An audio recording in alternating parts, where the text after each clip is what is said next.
김홍만 목사님이 지은 당신의 신앙 점수는 그런 제목의 책이 있습니다.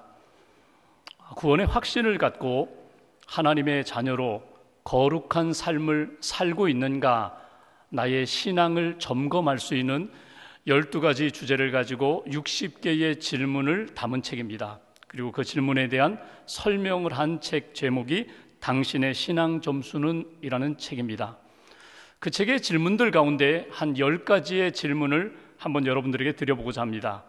여러분들 그 질문에 yes, 맞아, 그렇게 인정되면 여러분 손가락 하나를 꼽으시면 됩니다.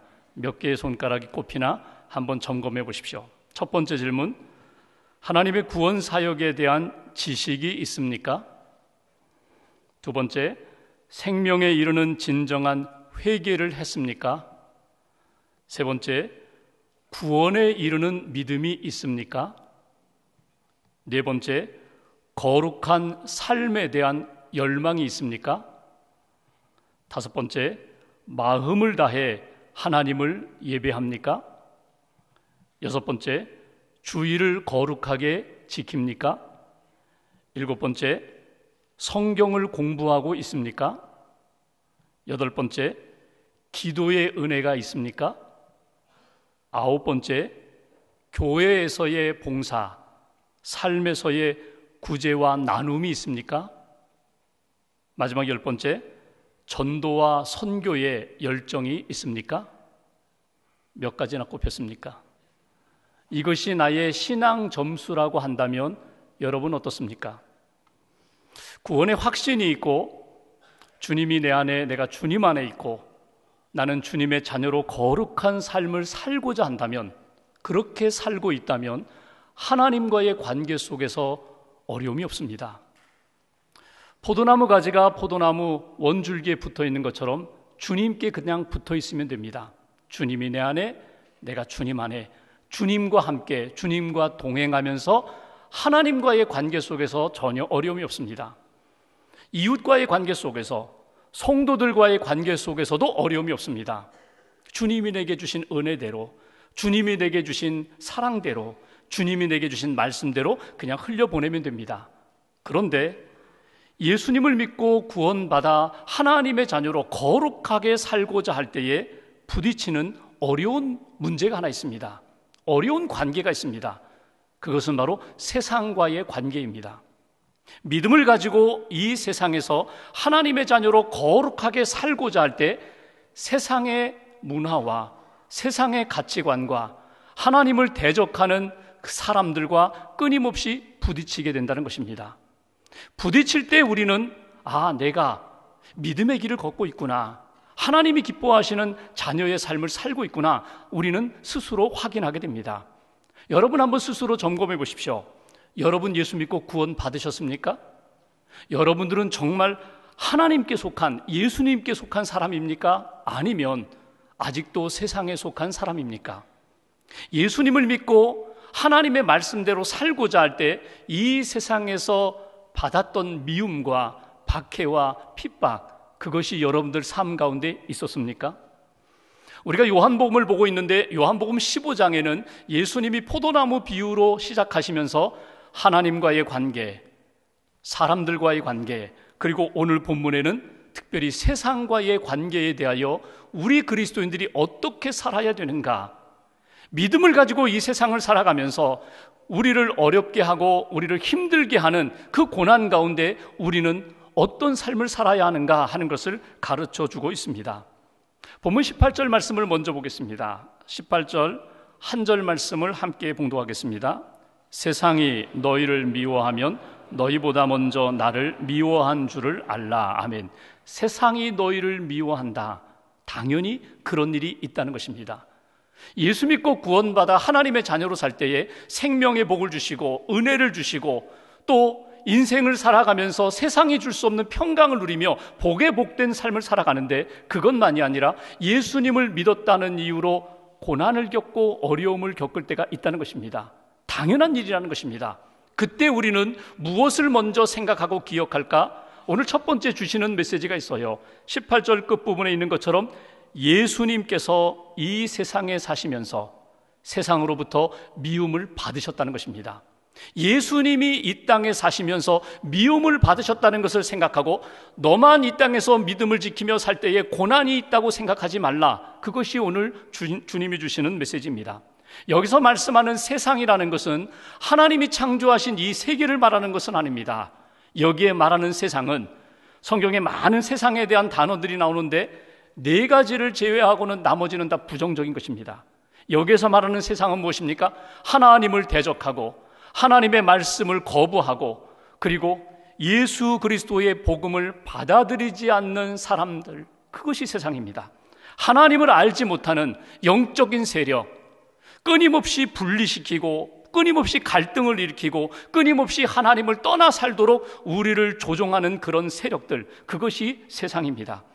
이런 세상 속에서 하나님 앞에서 믿음으로 산다는 것 쉽지 않다는 것입니다. 여러분, 하나님의 속성이 무엇입니까? 우리를 구원하기 위하여 이 땅에 오신 예수님의 속성 가운데 가장 중요한 특징이 무엇입니까? 그것은 사랑입니다. 사랑의 하나님, 사랑의 예수님. 우리를 구원하기 위하여 십자가를 지신 것도 우리를 사랑하기 때문에 십자가를 지시고 죽으신 것입니다. 우리의 죄를 구원하기 위하여. 하나님과 예수님의 속성이 사랑이라면 세상의 속성, 세상의 가장 큰 특징이 무엇입니까? 오늘 성경은 이렇게 말씀합니다. 미움이라고. 오늘 7번에 걸쳐서 세상은 곧 미움이라고, 미움이 일어나는 세상, 미움을 일으키는 세상이라고, 박해하고 끊임없이 우리로 하여금 힘들게 하는 세상이라고 그렇게 우리에게 말씀해 주고 있습니다. 그렇다면 왜 세상이 예수님을 그렇게 미워했을까? 오늘 보면 21절에 보면은 이 미움의 출발은 하나님을 알지 못하기 때문이다. 하나님을 전혀 들어보지도 못했고 말씀을 들어보지 못했고 은혜를 경험해 보지 못했다, 그 얘기가 아니라 하나님의 사랑, 하나님의 말씀, 하나님의 역사에 끊임없이 저항하며 거부하기 때문에 예수님을 미워한다는 거예요. 하나님이 왜 예수님을 이 땅에 보내셨는지, 예수님이 이 땅에 왜 오셨는지, 사랑으로 오셨고 구원하기 위하여 오셨다는 것을 모르기 때문에 예수님을 끊임없이 미워하고 박해하는 것이다. 그거보다 더 중요한, 예수님을 왜 세상은 미워했는가? 22절 말씀 보십시오. 22절 한 절을 같이 봉독합니다. 내가 와서 그들에게 말하지 아니하였더라면 죄가 없었으려니와 지금은 그 죄를 핑계할 수 없느니라. 이 말씀이 무엇입니까? 예수님이 이 땅에 오셔서 그들에게, 세상을 향하여 말씀을 주심으로 여기 죄가 없었으려니와, 그 얘기 뭐냐면 죄가 드러나지 않았다는 거예요.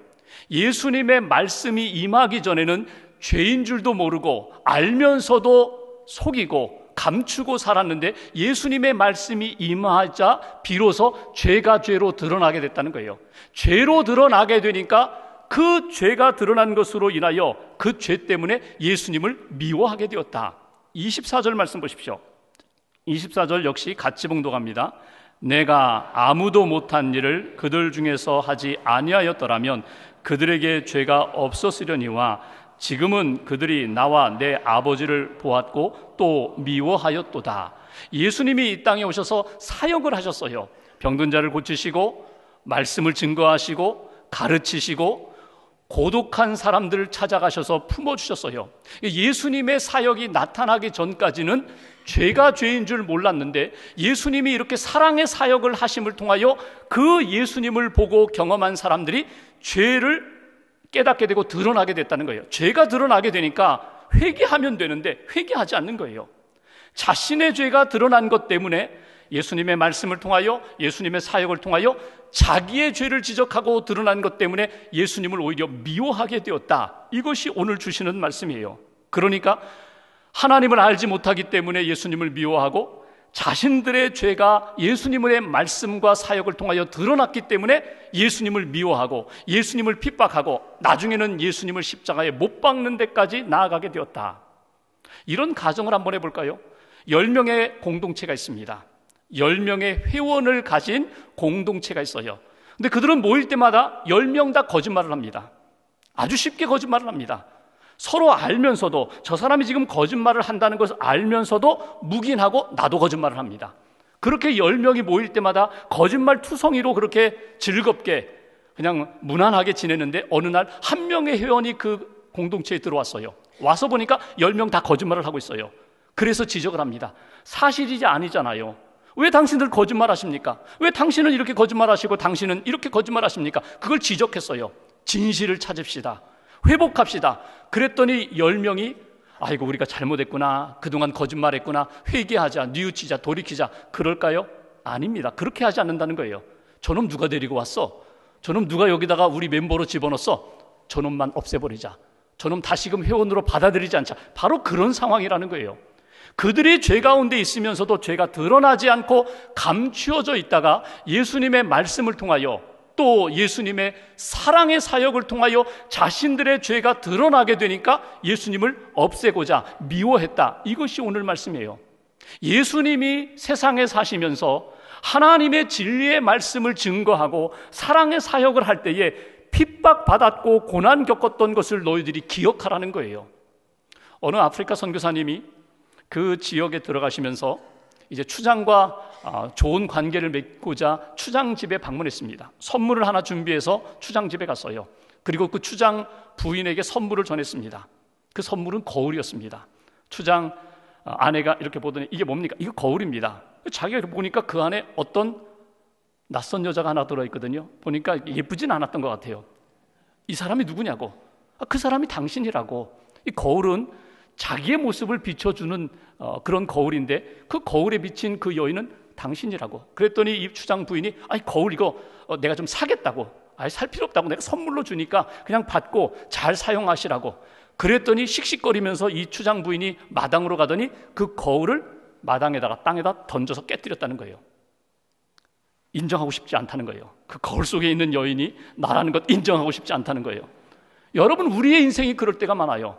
하나님이 우리에게 말씀을 통하여, 역사를 통하여, 사건을 통하여 지적해 주시는데 돌아오라고, 회개하라고 인정하지 않는 거예요. 예수님 시대에 예수님의 사람들이 그러했다는 거예요.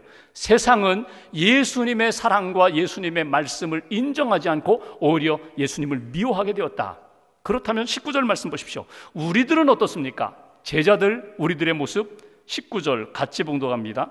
너희가 세상에 속하였으면 세상이 자기의 것을 사랑할 것이나 너희는 세상에 속한 자가 아니요 도리어 내가 너희를 세상에서 택하였기 때문에 세상이 너희를 미워하느니라. 아멘. 예수님이 세상에서 미움을 받고 핍박을 받았다면 예수님을 믿는 사람들, 예수님을 따라가는 사람들, 예수님을 닮는 사람들도 똑같이 세상에서 미움을 받고 세상에서 고난을 겪는 것 당연한 것이다. 두 번째 주시는 메시지, 우리들도 세상에서 미움을 받게 됩니다. 그것이 너무나 당연하다는 거예요. 그러면서 19절에 이렇게 말씀합니다. 왜 우리들에게 이렇게 세상은 우리들을 그렇게 미워하는가? 두 가지를 이야기합니다. 하나는 하나님으로부터 선택받았기 때문에, 하나님으로부터 구별된 존재이기 때문에, 하나님의 사랑을 받았고 하나님의 구원받은 백성이기 때문에. 두 번째 뭐예요? 소속이 다르다는 거예요. 전에는 세상에 속한 사람이었는데 예수 믿고 구원받아 주님의 제자가 되는, 하나님의 자녀가 되는 그 순간부터 나의 소속과 신분은 어디로? 나의 소속은 하나님께로. 나의 주인 되시는 분은 예수님, 하나님, 그분이기 때문에, 나는 그분의 자녀로, 그분의 종으로 살기 때문에 세상으로부터 어려움, 핍박을 받을 수밖에 없다. 이것이 오늘 예수님의 말씀입니다.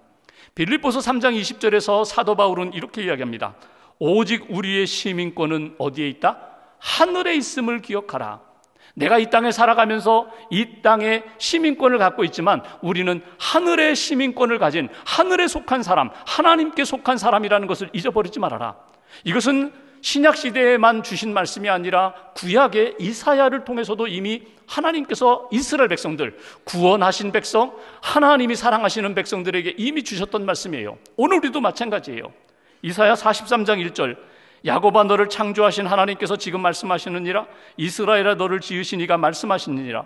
너는 두려워하지 말라. 내가 너를 구속하였고 내가 너를 지명하여 불렀나니 너는 내 것이라. 내가 너를 사랑한다. 내가 너를 구원한다. 내가 너를 지명하여 불렀다. 선택하여 불렀다. 너는 내 것이야. 너는 내 것이기 때문에 세상 사람들과 달라. 세상 사람들과 다르기 때문에 고난을 겪을 수도 있고 핍박을 받을 수도 있어. 이사야 42장 1절 2절에 보면 나의 종 야곱, 내가 택한 이스라엘아, 이제 들으라. 너를 만들고 너를 모태에서부터 지어낸 너를 도와줄 여호와가 이같이 말하노라. 나의 종 야곱 내가 택한 여수로나 두려워하지 말아라. 핍박과 고난이 있다는 것 당연하다. 그러나 너는 누구에게 속한 사람이라고? 하나님께 속한 사람이다. 하나님의 능력과 은혜 가운데 있는 사람이기 때문에 두려워하지 말고 담대하라. 하나님이 책임지시겠다는 거예요. 우리도 마찬가지입니다. 믿음의 길을 걸어갈 때에 어쩔 수 없이 세상과 다르기 때문에 오히려 어려움을 겪는 일도 있다. 세상과 다르기 때문에 세상 사람들이 나를 보고 우리를 바라볼 때 저 사람들은 왜 저러지? 오해를 받을 때도 있다. 그러나 그것이 특별하고 이상한 일이 아님을 너희들이 항상 기억하라는 거예요. 믿음의 사람이 믿음의 길을 걸어가는 데 있어서는 형통함만 있지 않다는 거예요. 하나님의 이름 때문에, 복음 때문에, 때로는 내게 주신 하나님이 내게 주신 사명 때문에 때로는 오해도 받고 미움도 받고 어려움도 겪는 일, 당연한 일이라는 것을 잊어버리지 말아라. 베드로가 베드로전서 2장 9절에 그는 우리에게 이렇게 말합니다. 너희는 택하신 족속이다. 너희는 왕같은 제사장이다. 너희는 거룩한 나라다. 너희는 그의 소유된 백성이다. 하나님의 백성됨을 너희는 잊어버리지 말아라. 이것이 하나님 앞에서 영광이 될 수도 있지만 이것 때문에 너희가 고난을 겪고 미움을 받아도 당연하다는 것 너희들이 잊어버리지 말아라. 여러분, 빛과 어둠은 섞일 수가 없어요. 우리가 빛의 자녀로 살아간다면 어두움에 들어가는 순간 힘들고 어려운 일들을 만나게 됩니다. 어둠의 세력 때문에 고난을 겪기도 합니다. 그러나 빛을 잊어버리지 말아라. 빛을 잃어버리지 말아라. 하나님이 너희에게 주신 사명이라는 것. 그래서 우리가 수시로 점검해야 합니다. 어느 때든지 어느 곳에 있든지 내가 하나님의 자녀 맞지? 내가 빛의 자녀 맞지? 내가 생명 있는 사람 맞지? 나는 하나님에 속한 사람 맞지? 하늘에 속한 사람 맞지? 끊임없이 점검하면서 믿음으로 어려움들을 이겨나가시라는 거예요. 여름에 계곡을 가면은 계곡물이 흘러내리죠. 시냇물이 이렇게 흘러내릴 때 보십시오. 마치 수로처럼, 콘크리트로 잘 짜여진 수로처럼 똑바로 되어 있는 계곡물 없어요. 그런 골짜기 없어요. 다 굽이 흘러서 물이 내려옵니다. 근데 보십시오. 큰 돌을 만났어요. 그러면 물이 어떻게 합니까? 돌을 피해서 옆으로 이렇게 흘러내려가요. 그러면서 큰 강으로 가고 바다로 흘러갑니다. 우리가 신앙생활하면서 믿음이 있는데, 거룩함이 있는데, 하나님이 내게 주신 사명이 있는데 혹이라도 내 앞에 장애물이 있다고 해서 여러분 그 장애물을 피해서 그냥 옆으로 그렇게 여러분 인생 사시겠어요? 물은 저항, 큰 돌을 만나든지 나무를 만나면 저항 없는 곳으로 피해서 가서 바다로 가는 거예요. 우리 인생은 그렇게 살면 안 돼요. 우리의 인생은 하나님이 내게 주신 사명 때문에, 믿음 때문에, 하나님이 주신 말씀 때문에 때로는 세상과 부딪히더라도 여러분 어떻게 하시라고요? 믿음으로 그 모든 것들을 이겨나갈 수 있는 사람이 되어야 한다. 이것이 오늘 예수님이 우리에게 주신 말씀입니다. 너희들도 나와 같이 고난을 만날 수 있다. 미움을 받을 수 있다. 그러나 낙심하지 말아라. 실망하지 말아라. 내가 너와 함께한다. 마지막 26절 27절 말씀 보십시오. 26절 27절 두 절 같이 봉독합니다. 내가 아버지께로부터 너희에게 보낼 보혜사 곧 아버지께로부터 나오시는 진리의 성령이 오실 때에 그가 나를 증언하실 것이요 너희도 처음부터 나와 함께 있었으므로 증언하느니라. 아멘. 세 번째 주시는 메시지가 있어요. 고난을 만났을 때 성령님이 우리 안에 오셔서 도와주시고 그 고난과 역경 가운데서 우리로 하여금 하나님의 증인, 예수님의 증인 될 수 있도록 함께 하신다는 거예요. 고난을 만났을 때에 내 안에 성령님이 오셔서 너는 하나님의 자녀야, 너는 믿음의 자녀야, 하나님이 알고 계신다, 하나님이 도와주신다, 하나님이 역사하신다, 끊임없이 우리 안에 증언해 주신다는 거예요. 동시에 우리로 하여금 하나님의 은혜 가운데 회복된 하나님의 사람답게, 구원받은 자답게 나아가 세상을 향하여 증거할 수 있도록 하나님이 역사하신다. 이것이 오늘 우리에게 주시는 말씀입니다. 고난을 겪으면 그림자처럼 따라오는 것이 있어요. 고난을 겪으면 내가 초대하지도 않았는데, 내가 부르지도 않았는데 고난 가운데 있을 때마다 꼭 달라붙는 것이 있어요. 그것이 무엇이냐면 고독입니다. 고난의 문제 가운데 고독만 해결되어도 고난이 절반으로 준다는 말이 있는데, 고난을 겪으면 꼭 고독이 따라와요. 내가 건강할 때는 몰랐는데, 경제적으로 여유가 있을 때는 몰랐는데, 내가 건강을 잃고 경제적으로 어려워지면은요 다 떠나요. 그렇게 나에게 자주 전화하던 사람들 다 떠나요. 홀로 남게 돼요. 고독이라는 문제, 여러분 어떻게 극복하시겠어요? 일일이 사람들에게 전화해서 나를 찾아와, 나와 밥 먹자, 여러분 일일이 찾으시겠어요? 영적으로 여러분 찾으셔야 됩니다. 다 떠나도 성령님이 나와 함께 계신다. 더 강하게, 더 크게 성령님이 내 안에서 역사하신다. 말씀해 주신다. 나로 하여금 믿음으로 고백하게 하시고 선포하게 하신다. 이 믿음의 증거를 여러분 체험하시기를 주님의 이름으로 기원합니다. 선교사님들이 종종 이런 고민을 털어놓습니다. 오랫동안 10년 이상 선교지에서 사역하다 보면은요, 나를 파송한 교회가 나를 잊은 것 같아요. 나를 위하여 기도해 주었던 그 기도의 동역자들이 나를 잊어버리는 것 같아요. 선교의 후원도 점점 줄어져 가요. 그러면 너무너무 힘들어해요, 선교사님들이. 그래서 우리가 선교지를 방문하면서 선교사님 우리가 기도합니다, 우리가 잊지 않고 기도합니다, 선교사님에게 위해서 우리가 이렇게 헌금합니다. 그러면 막 힘을 얻는다고 하는데, 여러분 정말 근본적인 선교사님들에게 있어서 근본적인 힘은 어디에서 나오는지 아세요? 내가 이렇게 잊혀진 듯 해도 성령님이 여기에 함께 하신다, 성령님이 나와 함께 하신다, 나를 붙들어 주신다, 나로 하여금 선교 사역을 힘있게 감당할 수 있도록 그분이 힘이 되신다. 여러분, 이 확신이 동반되지 않으면 사람들의 후원이나 사람들의 도움은 그렇게 영향을 미치지 못한다는 거예요. 놓치지 마세요. 여러분 한 사람 한 사람이 내가 하나님이 내게 주신 삶의 현장이 선교의 현장임을 늘 기억하면서 성령님 붙잡고 믿음으로 살아가는 은혜가 있기를 주의 이름으로 기원합니다. 선교에 관하여, 복음 전도에 관하여 떠오르는 한 분이 있어요. 지금은 하늘나라 가셨지만 김준곤 목사님, 한국 대학생 선교회 CCC를 이끌었던 그 목사님, 그분이 집회를 하면은 그 집회 마지막 부분에 백문일답을 종종 선포하셨어요. 백문일답, 100가지의 질문을 던지고 답은 딱 한 가지. 물론 그 집회마다 또 세미나마다 조금 그 질문의 내용은 좀 달랐지만 그분의 질문의 대부분 공통점은 이런 것입니다. 우리의 소망은 누구입니까? 오직 예수 그리스도.